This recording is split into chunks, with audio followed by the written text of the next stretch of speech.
संदेश संदेश श्रद्धांजली श्रद्धांजली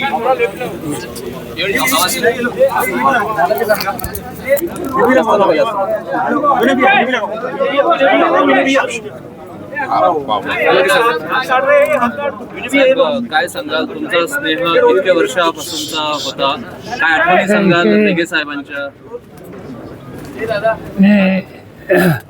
गेली महिला आजारी होता आणि आज पहिल्यांदा मी घराच्या बाहेर पडलो आणि काल इथं यायची इच्छा होती. त्याचं महत्त्वाचं कारण नागपूरमध्ये या व्यक्तीने मला जेव्हा साथ दिली, प्रेम दिलं, त्यांच्यासाठी इथे यावं ही माझी अशी इच्छा होती. दुर्दैवानं काही येता आलं नाही, पण आज येता आलं. वर्धा जिल्हा, नागपूर या सगळ्या क्षेत्रामध्ये त्याच्या भावने शून्यातून सगळं उभं केलं.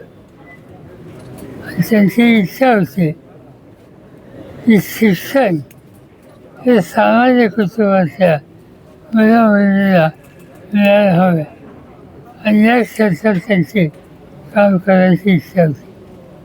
आणि त्यामधून त्यांनी अतिशय उत्तम संस्था, कॉलेजेस, विद्यालय सगळं विदर्भात काढली आणि एक मोठं शैक्षणिक दालन ते लोकांच्यासाठी खुलं केलं. असा लोकांचा विचार करणार, कुणाला नाही म्हणायचं याची सवय नसते असा व्यक्ती म्हणून रस्त्यावरून आम्ही बघतो. आज ते आमच्यामध्ये नाही आहेत, पण त्याने यावर प्रेम दिलं आणि काम उभं केलं हे कायम राहील. त्याची नोंद कायम इतिहासात असते.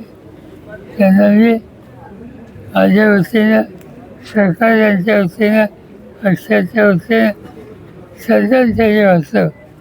आणि आज मला लवकर जायचं असल्यामुळं अधिक वेळ न घेता मी आपल्या सगळ्यांची रजा घेतो.